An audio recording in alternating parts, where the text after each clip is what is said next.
बिस्मिल्लाहिर्रहमानिर्रहीम। अस्सलाम वालेकुम नाज़रीन, अमूमन सर्वे होते रहते हैं, उनके नताइज भी आते हैं और आप लोग उनकी नज़रों से गुज़रते भी होंगे। अभी पिछले 2-3 हफ्तों में 2-3 सर्वे हुए। कतन है उसमें कितने लोग मुतमईन और कितने लोग मुतमईन नहीं हैं। आया उनकी अक्सरियत जो है वो हुकूमत पाकिस्तान या PTI की हुकूमत से मुतमईन है और या अक्सरियत जो है वो गैर मुतमईन है। मैं एक और चीज़ देख रहा था, वो तादाद कम है या ज़्यादा जो मुतमईन है, मैं उनको ढूंढना चाहता हूँ।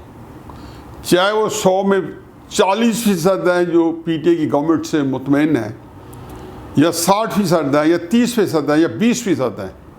मैं उनको देखना चाहता हूँ कि वो किस शक्ल के लोग हैं। उनके सींग हैं, सींगों के बगैर हैं कि ये हुकूमत से मैं इसकी हमायत करूँ या इसकी मुखालफत करूँ। मैं किसी हुकूमत की हमायत को मुखालफत करूँ। जो हार्ड फैक्ट्स होते हैं उसको मैं कैसे नेगेट कर सकता हूँ, इसलिए कि यहाँ से मैं फारिग, बिल्कुल गबी, अक्ल से फातुल अक्ल आदमी हूँ, या मैं बिल्कुल इतना एक होता है ना कि दौलत शाह के चूहे के जिनको सर के ऊपर एक टोप चढ़ा के उनकी सोचने समझने की सलाहियतें जो मफकूद हो जाती हैं। वगैरह 30 साल से जो एक तूफ़ान बदतमीज़ी इदारों के साथ, पाकिस्तान की मईशत के साथ, पाकिस्तान की इंतज़ामी अमूर के साथ, पाकिस्तान की सियासत के साथ जो मचा हुआ है, जो अफरत तफरी का आलम है, जो नफ्सा नफ्सी का आलम है, एक एक शोबा जिसके अंदर वज़ीर आज़म को नोटिस ले लें या उनकी नज़र से गुजर जाए। अब वज़ीर आज़म साहब जब कहते हैं कि जी घबराना नहीं है, तो मुझे उससे भी कोई गर्ज नहीं है। मैं सिर्फ ये देखना चाहता हूँ कि आया वज़ीर आज़म घबराते तो क्या किसी मसले का हल निकल आता? मेरा ख्याल फिर भी ना निकलता। तो चुनाचे ये उनका अज़्म समीम के घबराना नहीं है। अब ये तो था मेरा एक जुमला मुतनज़्ज़ा, जो जुमला हाय, बहुत सारे जुमले जो थे वो मुतनज़्ज़ा थे कि वो लोग कौन हैं जो इस हुकूमत से मुतमईन हैं, उनको ढूंढें, और ये ख़ास किस्म के लोग हैं। फिर देखेंगे पाकिस्तान की बर्बादी जो है तहरीक इंसाफ की हुकूमत की वजह से नहीं है, ऐसे जहनीत के लोग हैं जो कि हक़ को, या जो कि तबाही को, या जो कि आग को, या जो कि तूफ़ान बदतमीज़ी को किसी सूरत भी जो है वो मानने पर तैयार नहीं है और उसको हर किस्म का अलग पर तैयार है। आखिरी मार्का हुआ है तोशा खाना के। तोशा खाना होता है कि जो बैरून मुल्क या इधर उधर तोहफ़ मिलते हैं वो हुकूमत पाकिस्तान का तोशा खाना होता है, तो उसमें जमा करा दिए जाते हैं। मेरा एक अरसा से ख़ुसूसन जनरल ज़िया-उल-हक़ साहब जो सबराह मुमलिकत थे, तब से मैं बहुत सारे हुक्मरानों को ज़ाती तौर पे उनसे मेरा मिलना जुलना भी रहा है और मैं जानता भी हूँ। और मुझे ये पता है कि तोशा खाना में या उनको मिलने वाले प्रेजेंट्स हैं, उसकी हुकूमत पाकिस्तान ने कोई रहनुमा असूल बनाए हुए हैं, उनके तक चले जाते हैं। मसला ये भी नहीं है कि इमरान खान साहब ने ये लिया या नहीं लिया। मसला ये है कि पहला तो ये है कि तोशा खाना के नैब के 2-3 केसेस नवाज़ शरीफ के और जरदारी साहब के ऊपर चल रहे हैं कि नवाज़ शरीफ ने 1991 मॉडल की या 90 मॉडल की कार जो है वो 6 लाख में ले ली थी, जबकि उसकी मार्केट की कीमत जो थी 18 लाख रुपए थी, यानी कि 12-13 लाख रुपए फ़र्क थी। इस तरह का मसला है। 12 जो मर्सिडीज़ गाड़ी थी 1990 या 91 मॉडल की, जो उनको आके किसी को दे दी गई थी और हुकूमत पाकिस्तान ने उन्होंने कहा इससे पैसे जमा करा दिए। नैब ने केस बना लिया, सही बनाया होगा। मुझे सिर्फ एक बात कहनी है, क्योंकि इस पैराए में पूरी एक किताब मौजूद है कि इमरान खान साहब मकाफात अमल देखें, जो बात आपके मुंह से निकली हुई है, अल्लाह का निज़ाम देखें, उसकी पकड़ आप तक कैसे पहुँचे। कौन सी बात है, कौन सी चीज़ है जो आपने कही है, कौन सा मामला जो आपने किया है, ये अल्लाह की पकड़ है। खैर एनीवे, तो तोशा खाना के ऊपर मुझे एक ही बात सिर्फ कहनी है कि इमरान खान साहब से जब ये उससे अब सवाल हुआ और ये चीज़ बाहर आई तो उन्होंने कहा नहीं नहीं नहीं, ये जिन्होंने तोहफा दिया, अगर बता दिया आपको क्या तोहफे दिया तो मुल्क नाराज़ हो जाएंगे। ले दे जारी है। और उससे ज़्यादा जिसको कहना चाहिए कि एक बेशर्मी नहीं हो सकती कि आप इसके बारे में ये कहें कि जी मुल्क जो है जिन्होंने दिए वो नाराज़ हो जाएंगे। मतलब आज तक तो कोई मुल्क नाराज़ नहीं हुआ, और सारे तोहफ़ जो थे वो ओपन होते थे और सबको मिलते थे और यहाँ ऐलान होता था। और नवाज शरीफ साहब ने तो कल परसों 2 तकरीरों में मुसलसल कहा कि ये चोरी है, ये डाक डिक्लेयर ना करना। कैसे थे कि बंदा ईमानदार है, बंदा करप्ट नहीं है। अब भी देखें उसके बारे में अभी भी यकसुई है कि बंदा ईमानदार है।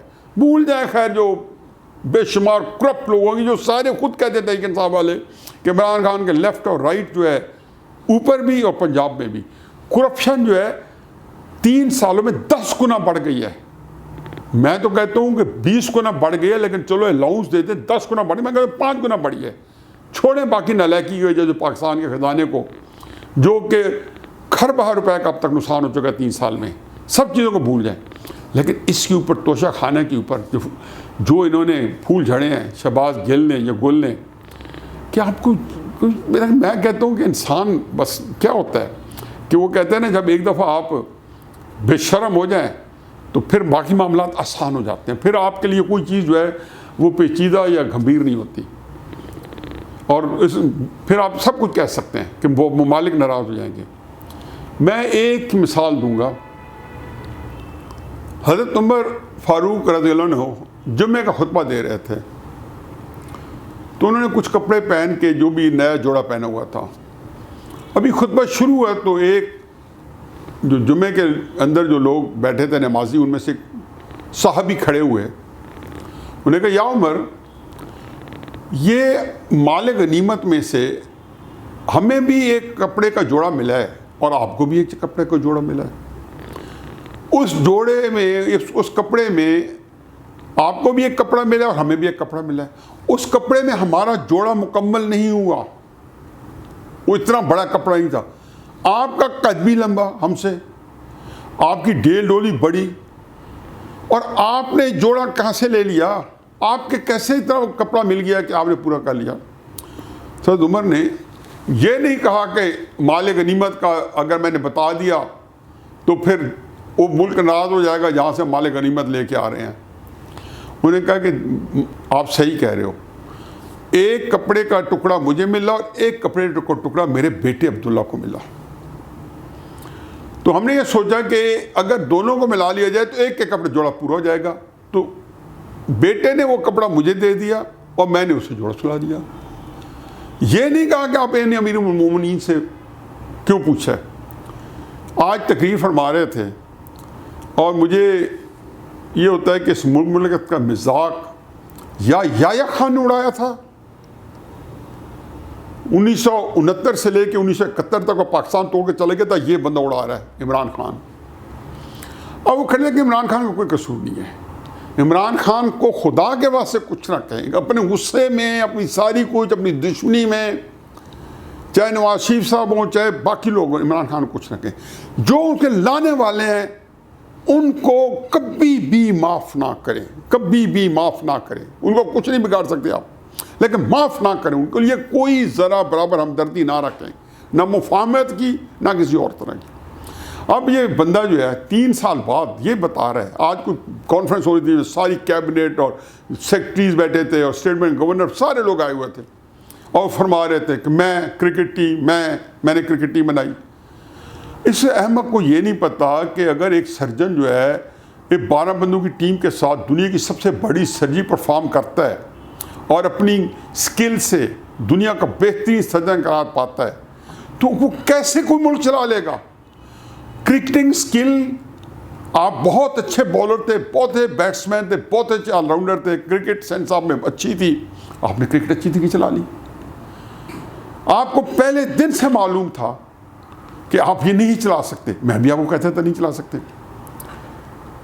कई दफ़ा वो कहा था कि आपको जब हुकूमत मिलेगी आप बिल्कुल फारुग बाल होंगे, आप बिल्कुल तही दामन होंगे, कुछ नहीं चलेगा। भारत आप कहते फरमाते रहे हैं, आज भी कहते थे कि मुझे तो ज़रूरत नहीं थी, मुझे वज़ारत उस्मा क्या दे सकती है। ये सुन सुन के मेरे कान पक गए। जितनी भूख और हिरस आपके अंदर वज़ीर आज़म बनने की थी, जितनी ज़्यादा मैंने देखी, और उस दिन थी जब हालात आपके इंतहाई पतले थे। और आपको पता है कि क्रिकेट के ऊपर आपने जब आप क्रिकेट वर्ल्ड कप जीत चुके थे, उसको शौक खाना बना चुके थे, और आप इस जोन में आए थे कि लोग आपको हाथों हाथ लेंगे, और बहुत ही पॉपुलर थे। तो 1996-97 के इलेक्शन में जब आपने हिस्सा लिया तो यकीन जानो कि तकलीफ तय हद तक आपकी ज़ात मुबारकों को वोट्स मिले, कहीं पे 2000, कहीं पे 3000, कहीं 2500। मियाँ वाली का वाहिद इलेक्शन था जहाँ पे आपको 18,000 वोट्स मिले थे, जो इज़्ज़त वाले थे। हार वहाँ भी गए। और 2002 के अंदर भी मैंने बताया कि एक ही वो सीट आपने जीती थी, बाकी जगहों पे 2002 में वर्ल्ड कप भी आपकी बगल में था और शौक खानम भी। फिर आप आज भी बताते रहे, सारा कोई उन्हीं की मददसराई करते रहे, तो ये आपको नहीं दे सके। 2002 में भी आपको एक सीट के बाद सारी सीटों पे 1000, 2000, 500, 600, 700 हर जगह ज़मानत ज़ब्त हुई। अब आप मिसालें दे रहे थे कि जी कोई जो है, असल मसला आपका प्रॉब्लम ये है कि जो आप फरमा रहे हैं कि जी जो ज़हनी तौर पे हार जाए, जो हार को मान जाए, मैं हार तस्लीम नहीं करता। ये देखो, इसके दो हिस्से हैं। एक तो ये है कि जब आप वाक़तन हार रहे हों या आपके ऊपर प्रेशर बढ़ रहा हो, तो आप अपनी टीम को हौसले देने के लिए आप बिज़नेस कर रहे हैं, आपको पता है कि बिज़नेस बैंकरप्सी की तरफ जा रहा है, उनका हौसला देने के लिए आप ज़रूर उनका हौसला बढ़ाएं। लेकिन आप हकीकत से या अपने आप के साथ धोखा करना शुरू कर दें, कन्विंस कर लें कि आप हार नहीं रहे, तो आप क्यों मज़ीद दलील हो रहे हैं कि आप अपने आप को कन्विंस कर रहे हैं कि जी मैंने मानना नहीं है। पहले लोगों को कहते हैं नहीं मानना, और फिर उसके बाद बंदा कोई बुलवा तैयार करता है, कोई उसका एक ऐसा निज़ाम तैयार करता है जिसके हार को या तो उसका नुकसान कम हो या उसको जीत में तक से वो किया जाए। वो तब भी हो सकता है जब आप पहले हक़ाइक़ से अपने आप से आगाही रखें। हक़ाइक़ से तो आप दूर बैठे हुए हैं, फिर उसके बाद कहाँ से हाँकते हैं।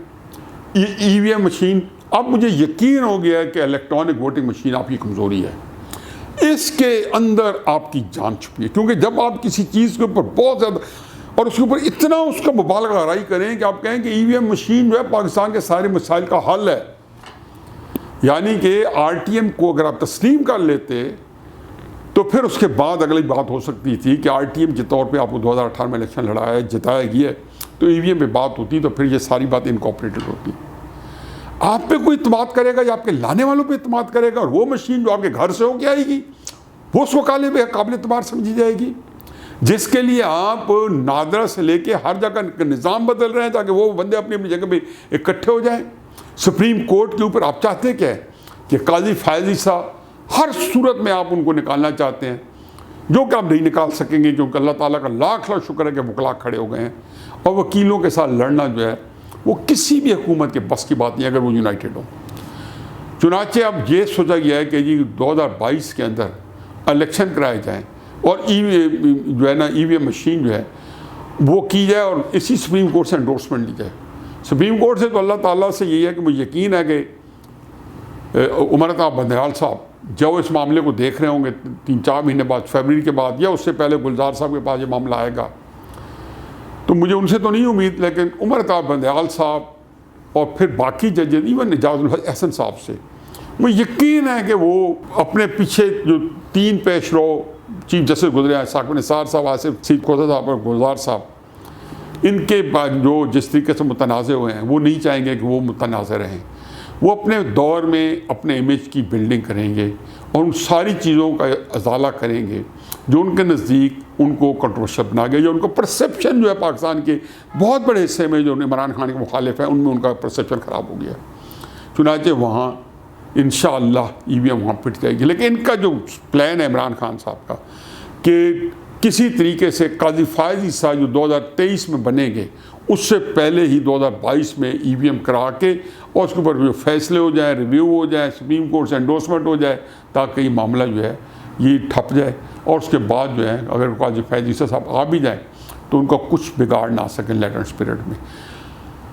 लेकिन एक है इन सारी बातों की, उनकी आज बहुत अजीबोगरीब बातें की कि 3 साल है, 3 साल के बाद परफॉर्मेंस देंगे, पंजाब के अंदर जो तबादले हो रहे हैं इससे लोग भूल जाएंगे, यानी कि वो सारी हमाकतें तस्लीम करने के बाद वजाहतें दे रहे थे। और तकलीफ दे बात होती है कि जब वो लीडर जो वजाहत दे रहा हो और साथ वो कह रहे हैं कि जी ये जो तबादले हैं इससे लोग नहीं पूछेंगे, लोग परफॉर्मेंस ही पूछेंगे, और परफॉर्मेंस देना शुरू करें। यानी ये 3 साल हो गए हैं और आप कह रहे हैं कि परफॉर्मेंस दे। उनका ख्याल है कि 1 साल में हमने वहाँ काम स्टार्ट कर दिया तो 2023 में ऑटो उस पर चला जाएगा।